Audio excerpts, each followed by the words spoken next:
What does luxury really mean in today's interior design industry? And how can designers position their brands to attract the affluent or high-end clients that they often desire? This week's guest, Daniela Pimentel Furtado, explores the evolving definition of luxury and how designers can use marketing and branding to attract the types of clients that they want.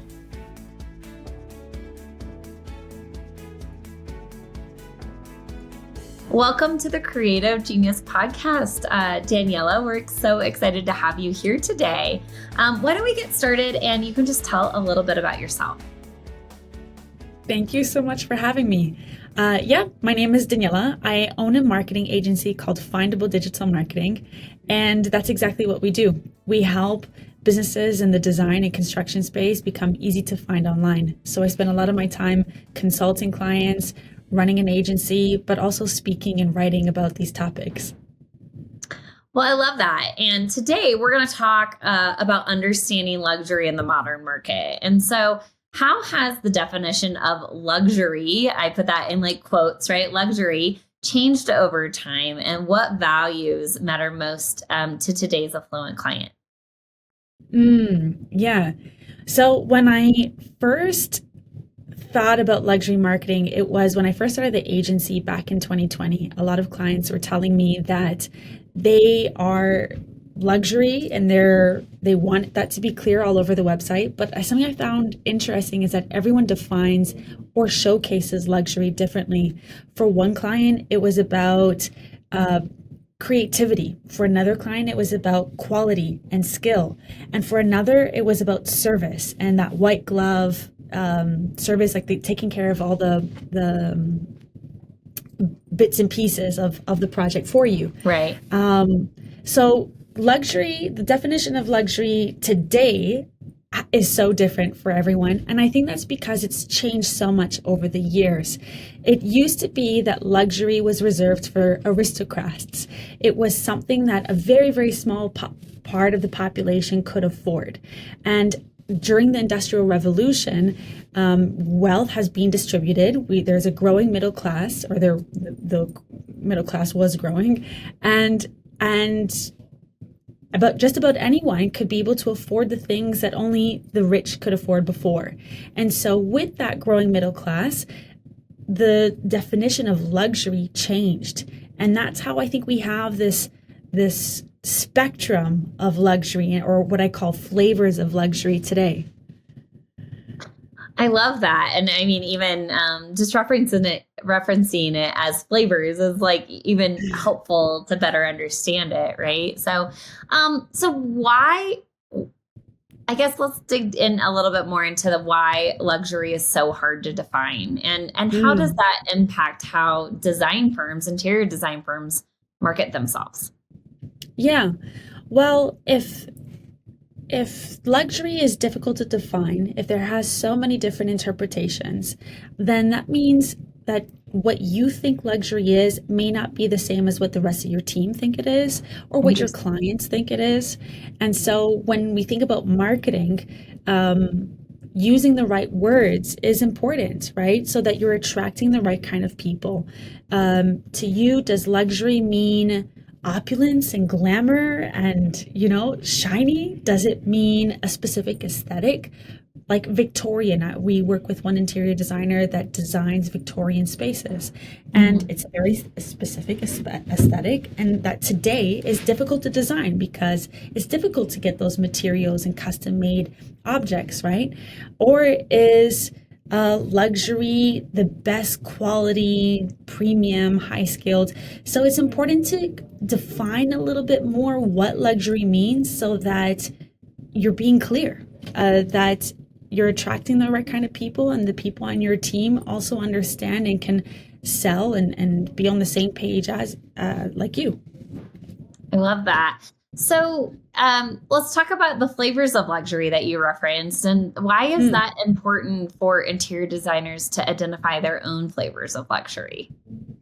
Yeah. So when there was actually a conversation that was pretty pivotal for me.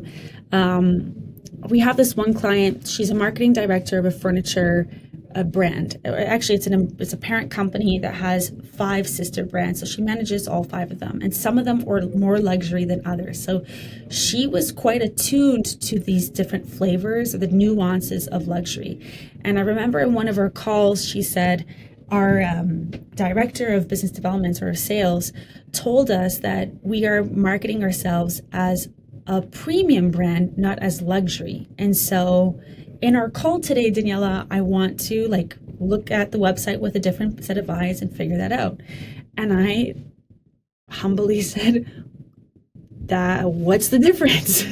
What's the difference between premium and luxury? And she her shoulders dropped. She's like, oh, I'm so glad you asked because I don't know either. That's a great place to start, right? A great place to start. So we have all these different words, right? And it's hard to define. It's so nuanced. But for that company, it was important to distinguish the difference because they had these different different brands within their umbrella that had different price points, and there was a difference in quality, and they wanted that to come through the brand, through the marketing. So with that client, we figured out what we did was quite a bit of a journey, but we looked at all the different kinds of words, keywords that people use online when looking for luxury. We looked at tools like Google Trends to see what people were searching on Google and what was the volume like. And then Google Trends is a software. It's free. Anyone can use it. It also clumps together words that are similar enough that are typically searched together or one after the other. And using that, we created our own kind of dictionary or kind of guidelines. And it's not concrete. It's not like I'm not trying to preach this that everyone has to use this, but I think it's a good jumping off point to help you reflect and ask yourself, what, I use this word all the time, luxury, but what does it really mean for me? And am I really walking the talk in all areas of my business? I have a luxury price tag, but am I demonstrating that I'm luxury through my services, through my website, through the way I talk about my services on sales calls? From the beginning to the end. So we came up with 4 flavors, and these are the flavors. The first is premium. So any word that suggests premium, the best, expert, go-to, award-winning. So anything that suggests that you are the best at blank. The second flavor of premium is lavish. Opulence, glamour. It's about abundance, having as much as you'd like, as much as possible. The third revolves around aesthetic. So it could be, like I mentioned before, Victorian. It could be bohemian. It could be modern. It could be minimalist. Whatever it is, it's something curated specifically for you. And the fourth flavor of luxury is exclusive. This is custom, right? Made only for you, one of a kind. There's nothing like this that exists in the world. This was made specifically and only for you. Kind of similar with the aesthetic, but you get the gist of it. That is fascinating. It really has me thinking about what would my initial definition of luxury be? And, I'm working on copy and marketing materials to interior design business owners all the time. And, I use those words. I use luxury, I use exclusive, I use premium, but it's really helpful to think about your definitions behind those and the use of them to people so people can better understand what we do. That's great. It's great. And most importantly, take that definition and then look at your entire business through that lens and ask yourself, and be very honest. Am I really walking the talk? Are we really doing what we're saying that we are? Really authentically being the version of luxury that you intend to be. That's great. Sure. Well, let's talk a little bit about marketing to luxury clients online, right? We're all online these days. using AI and social media and all sorts of different types of apps to make our lives easier. But many interior designers, I find, believe that affluent clients aren't online. And so, Mm-hmm. why is that a misconception? And what does the data that you have actually say about that? Yeah, I hear that often as well. People ask, are my clients really online? They have a lot of money, they're very busy. And the data suggests that they are, that consumer behavior is changing. And there are so many different data sources that suggest this. One example, a very, very basic one, going back to the software I mentioned before, Google Mm-hmm. Trends. Go on Google Trends and you can see how many more people are searching for interior designers or luxury interior design, or anything related to, like, premium services or professional Right. services. And you could see that there is a huge increase in 2017 versus today.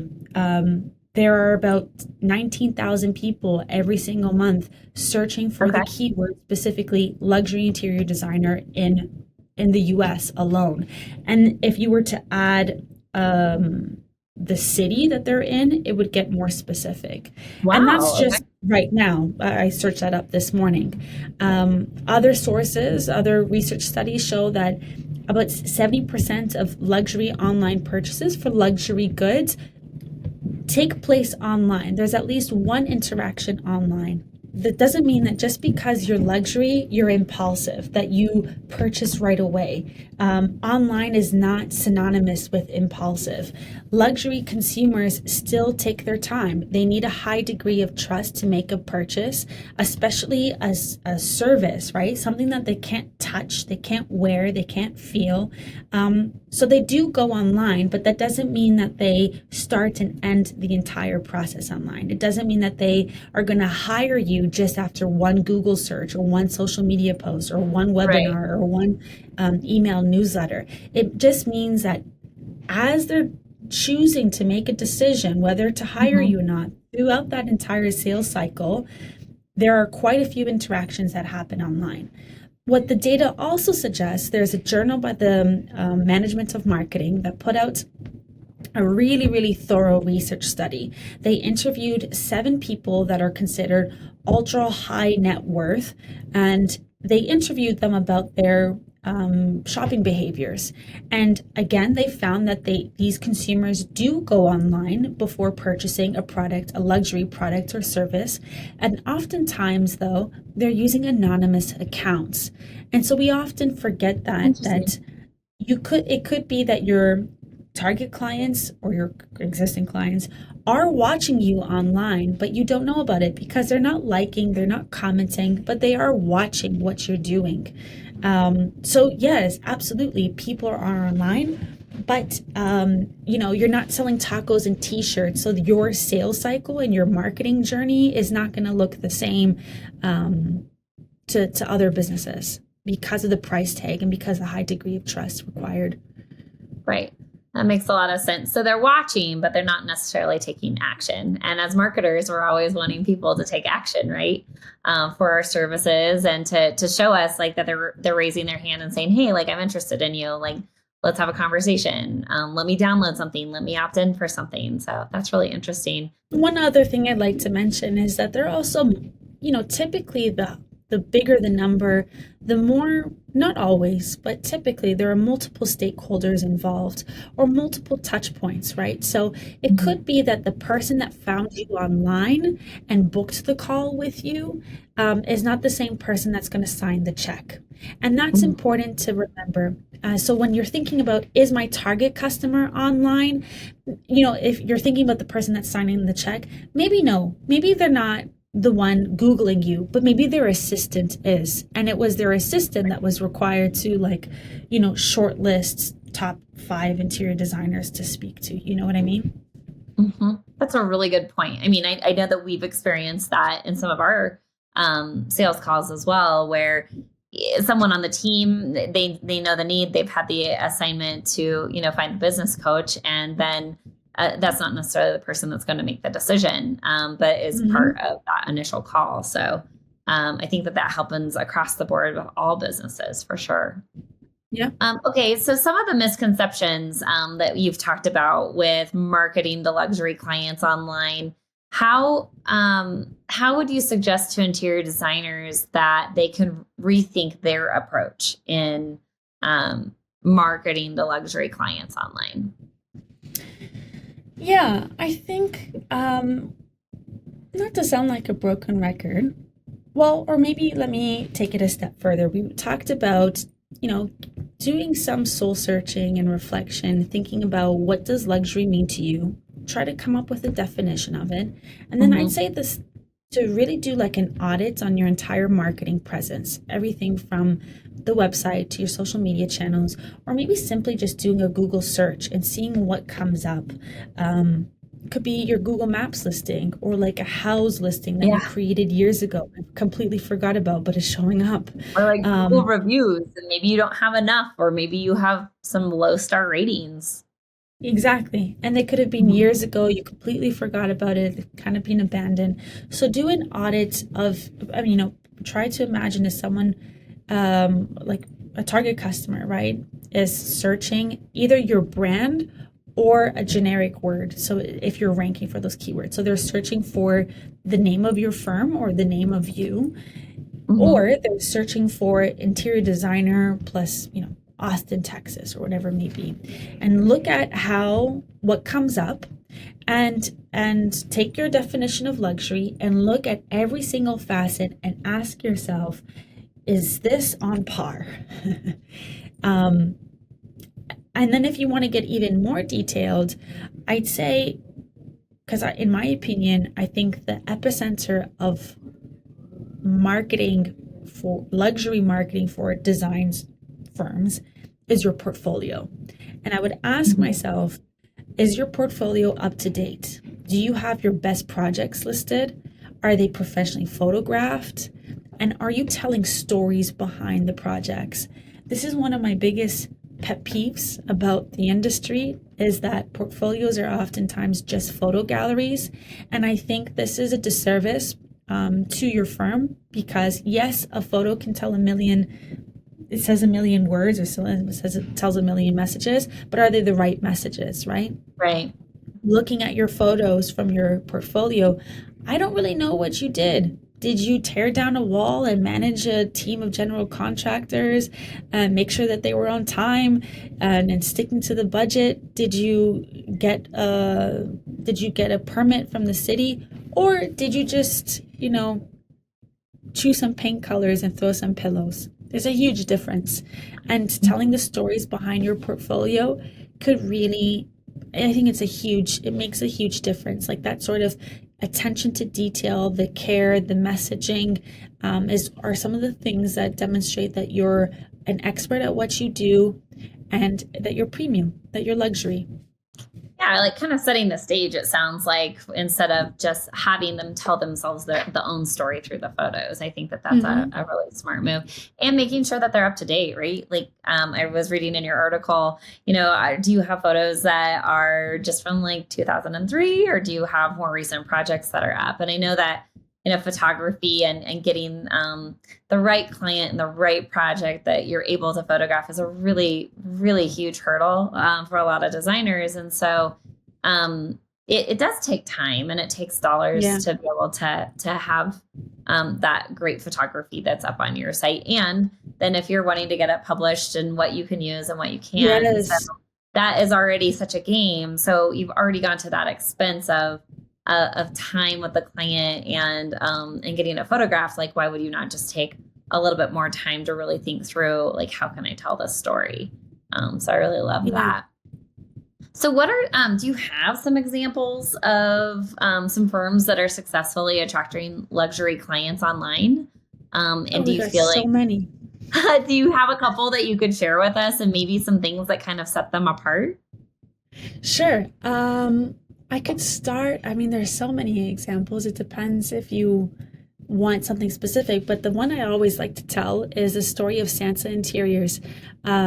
She was one of my earlier clients, so we've been working with her the longest, and I have the most the most stories to tell from that experience.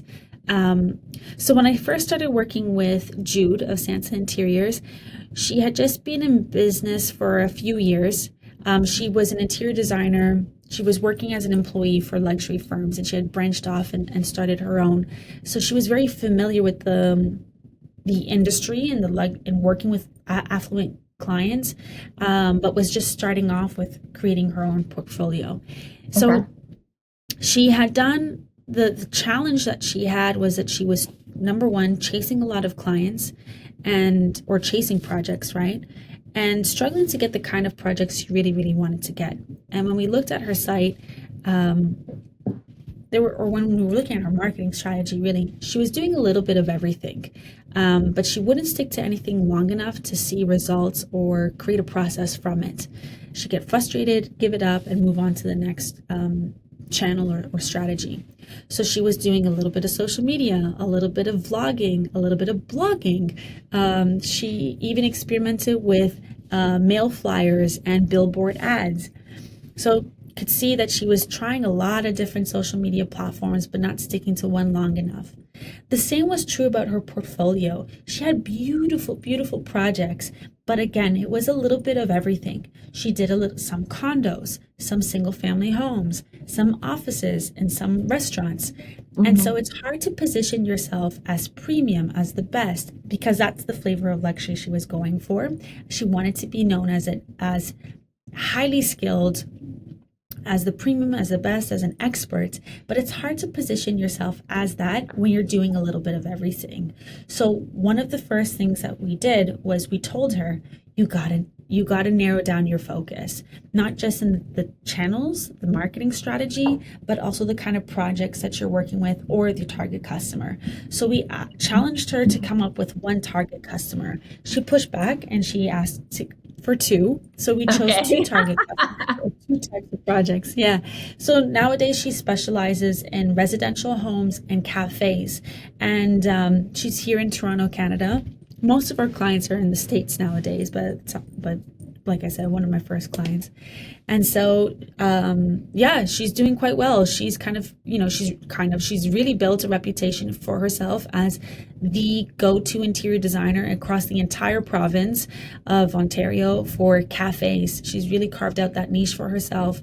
And if you wish, I could talk more about the details, but it kind of shows in the numbers as well. Before we started working together, she got 18 inquiries in the span of 1 year. And the following year, she got something like 77, I think, inquiries. It was in the 70s. And then in the third year, it was 133. The numbers are on our website, but it's something like that. Yeah. Yeah, she saw really incredible growth. Yeah. Well, and I think that it comes back down to some basics of just marketing, right? Like really identifying who you serve, who you enjoy to serve, who you serve best, that ideal client, and then really being consistent. Sometimes it's not a sprint. It's not just little tiny sprints. It's a marathon of like you're still steady and you're running the race and you're keeping doing the things. It's very similar to when you've decided that you're ready to lose that 10 pounds before summer, and what are you going to do for it? You're going to set the goal and then going to exercise a little bit more, and you're probably going to eat a little bit different. And that consistency is what gets those results, and those results in a shorter amount of time, right? That are more lasting results. Because if we try to do it in just a sprint and do it overnight, we're probably not going to get the results that we want. So that's great. Any other examples you'd like to share? I could give you so many. We have another one. She's in Washington, D.C. There's another interior design firm called Lorla. Lorla came to us already with a pretty strong foundation. So she had been doing a little bit of PR, which, was great. Like she got some really amazing press features, but she wasn't getting leads. And she had just reinvested into her website. So she did a website rebrand. Or sorry, maybe she did a rebrand, but she redesigned the website. And she had really great photos. So she had a lot of the pieces already in place, right? She got press features that demonstrated that she got like authority, right? Like someone else, a high authority website kind of endorsing her. Okay. She got professionally taken photos. She had pretty good positioning already. She just specialized in residential. She wasn't doing a little bit of everything, and it was all in the DMV area. And she had a really great website. And so it was really, she had the foundation in place, and it was about just, doing the rest. So we took her, what are some of the things that we did? She didn't have a Google Maps listing, so that was one thing that we set up Okay. and helped her put a process in place to get testimonials, and she had incredible testimonials. The other thing was turning her projects into case studies. So she had great projects, great photos, but wasn't telling the stories behind them. So adding a little bit more of a story behind each project, and then turning each project into blog posts. I think on average, one blog post generates about one project generates about 6 blog posts. Okay. Wow. And then another thing was getting her on best lists. So we pitch her to any sort of magazine or publication that is putting together a list of like the top 10 designers in DC. We got her on those lists. And now what we're working on is getting her to speak at conferences and podcasts like these. Great. Again, to position herself as the best interior designer in Washington, D.C. There are a few other things, and her results, I could pull up the numbers right now. I believe she got, in the first year, she got 20 something leads, and in the second year, 50 something. And we're working with her again this year, and she's already, I think, almost at 50 leads in just Q1. So excellent. That is great news. Yeah. Great Yes, news. if I'm not mistaken, those are roughly the numbers. Well, speaking of websites, let's talk about how to design or market a website as a luxury using SEO, especially Google. And SEO, I know, is search engine optimization. I just want to put that out there for maybe some of our listeners that aren't thinking in that vein of it. But so let's talk a little bit about that, the search engine optimization when it comes to marketing a website for luxury on Google. So to be on the first page of Google, you first have to decide what you want to be on the first page of Google for. So that's, in other words, in technical terms, you got to define the target keyword, right? The keyword that you want to go after. That could be luxury interior designer near me, or luxury interior designer, and then the name of the city that you're located in. But maybe that you got to also define your flavor of luxury. Maybe it's revolving around a specific aesthetic, right? So minimalist interior designer, or modern, or traditional, or contemporary. Maybe if you're not an interior designer, but maybe a furniture maker, you want to target the keyword custom furniture maker, whatever it may be. So to really figure out what you want to be known as, how do you want people to find you, or how are people currently finding you, and you want to keep that up. And then use that language throughout your website. So use that language on your homepage, on your service page, on your about page, and use tools like SEMrush. SEMrush is paid, but you could use free tools like Google Search Console to see how you are ranking for those keywords. And as you use the keywords more and more, how your positioning or your rankings increase. Did you start off ranking number 100, and then as you use the keywords, maybe now you're ranking number 50 or 20 or 30, or you want to be top 10 or top 3 ideally. So using identifying the keyword that you want to be known as, and using it throughout your website. An easy way to use it as well on your website are the case studies, like we talked about before, right? Right. So case studies are an opportunity for you to add text to your website without creating like fluffy blog posts, like top 10 wallpapers to choose. You could talk about your work, and you could also use keywords at the same time. So case studies are a really effective way.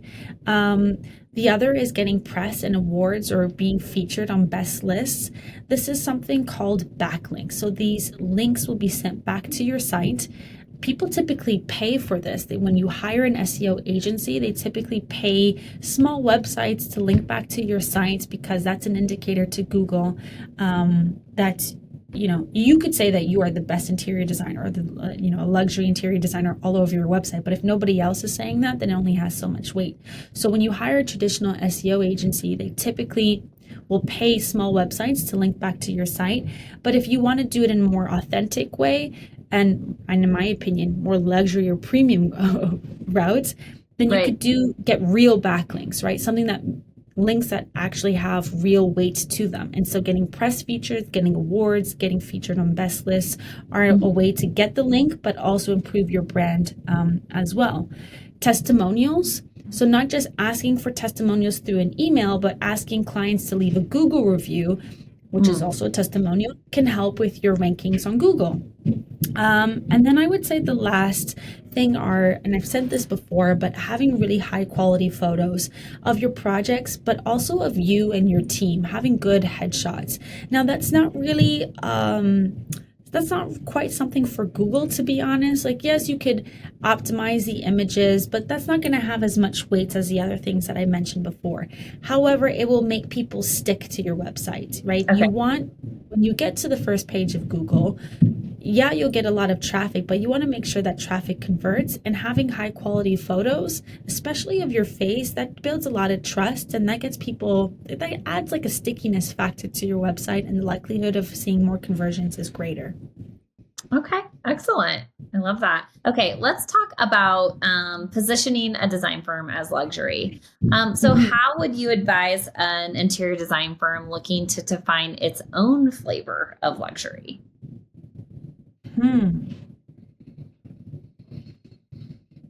I'd think about, if you're wanting to figure out what your flavor of luxury is, I'd say look at your best projects or your favorite projects.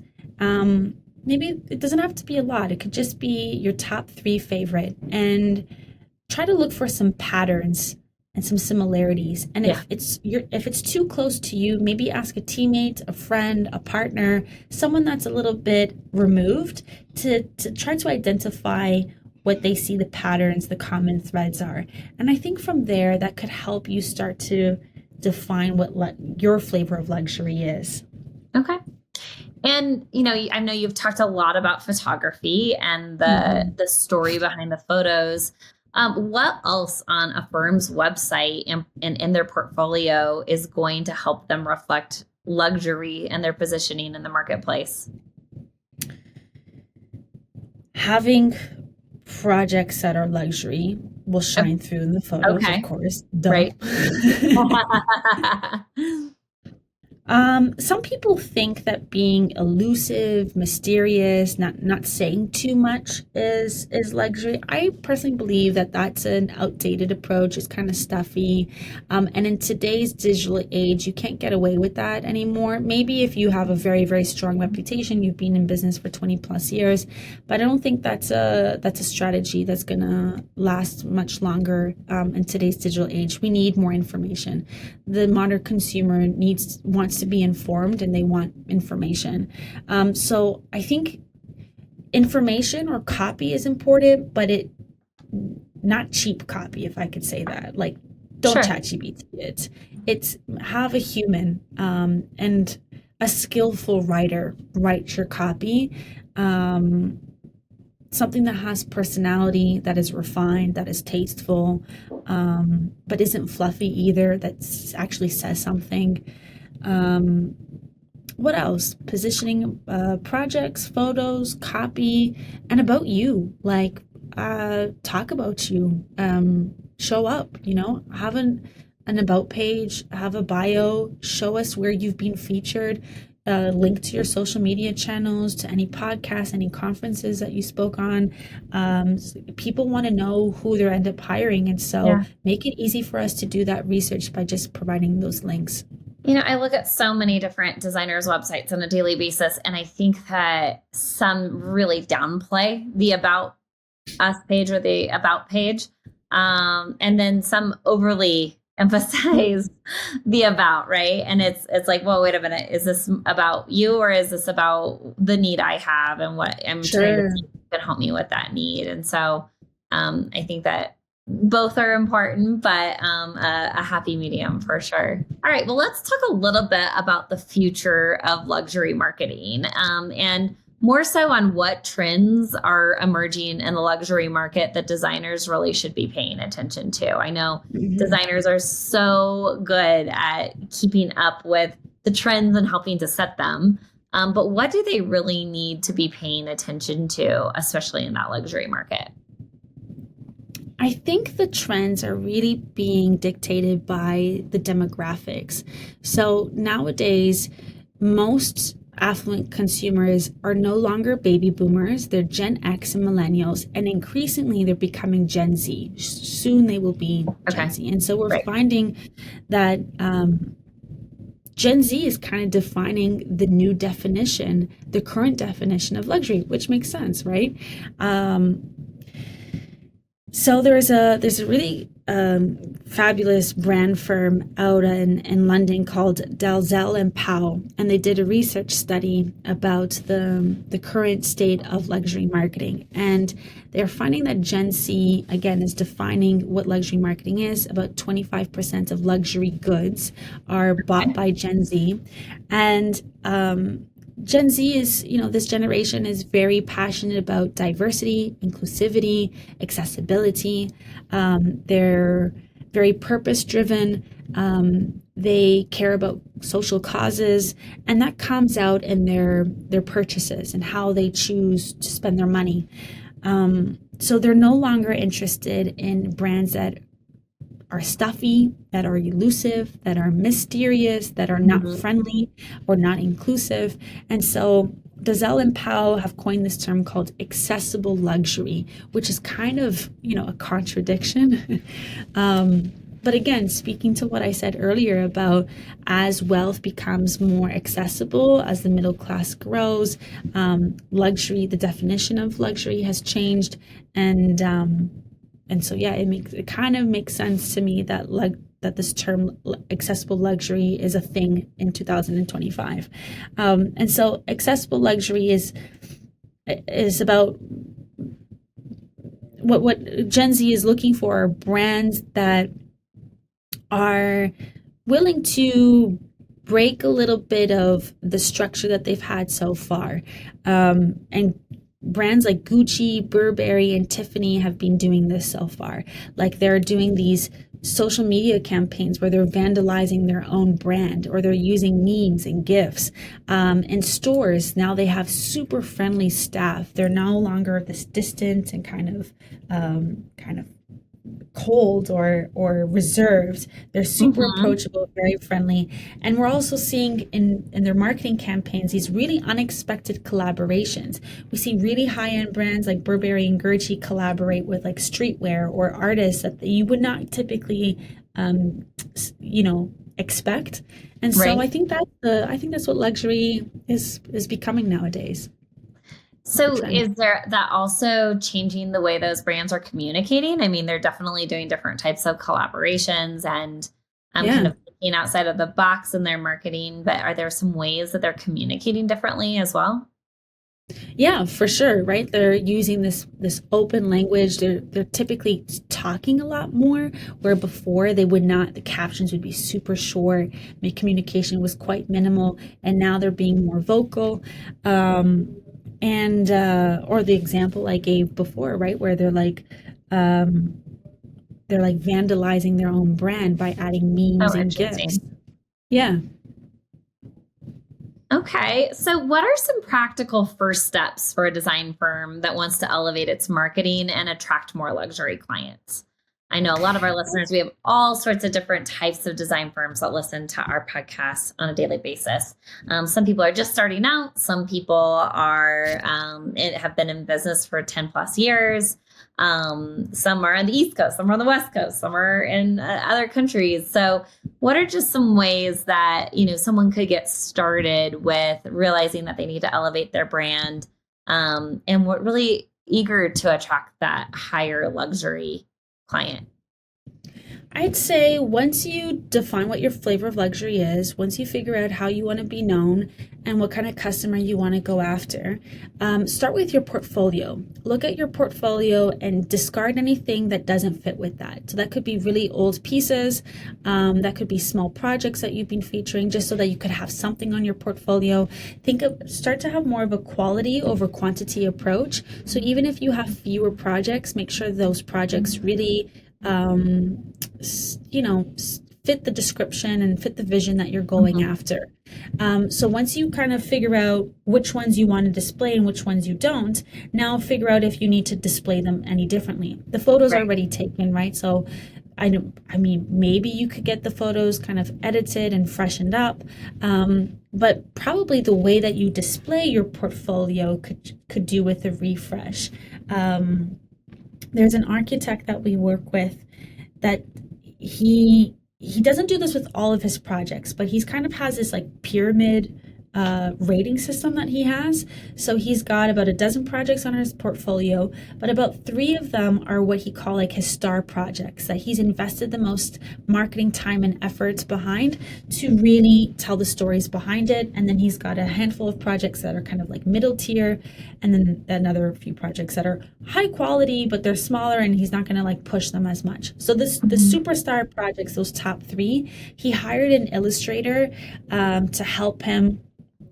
Or maybe he did it himself, actually, now that I'm thinking about it. But they have hand drawings throughout the portfolio. So you can see the process of the design, and he tells the story. He hired a videographer as well to interview him and the homeowner and the space. So I would start with that. I think that's an actionable thing that you could do. And you could do that today. You could do that this week. And just starting to tell the story, right, too, not just through the images, but also through some really thoughtful captions and words of the storytelling. And to show your brand voice through that as well, I think is important. Yeah. And remember that your portfolio is like a magnet, right? It can filter out people that are not a good fit, and it can attract people that clearly are. And so the stronger that magnet is, the stronger the kind of the client fits that you're going to find. Excellent. Well, Daniela, we always love to end the podcast with 3 takeaways that you'd like to share with our audience. 3 takeaways about luxury marketing. I would say figure out your flavor of marketing, audit your projects, tell the stories behind them, and when I say tell the stories, that could be with photos, like visuals, with videos, or with language, with text. Thank you so much for joining us today, Daniela. It has been a treat, and I am always eager to learn more about luxury design, luxury marketing, how to work with the highly affluent luxury clientele. And I think that you have provided some excellent insights for us to ponder and think about. I was jotting a few notes down myself. So thank you so much for your time today. Thank you so much for having me. Did you gain a new vocabulary for different types of luxury design in this episode of the podcast? Or have any of your expectations about high-end clients been challenged? Thanks, Daniela, for giving us insights on how this clientele shops and what you can expect from them.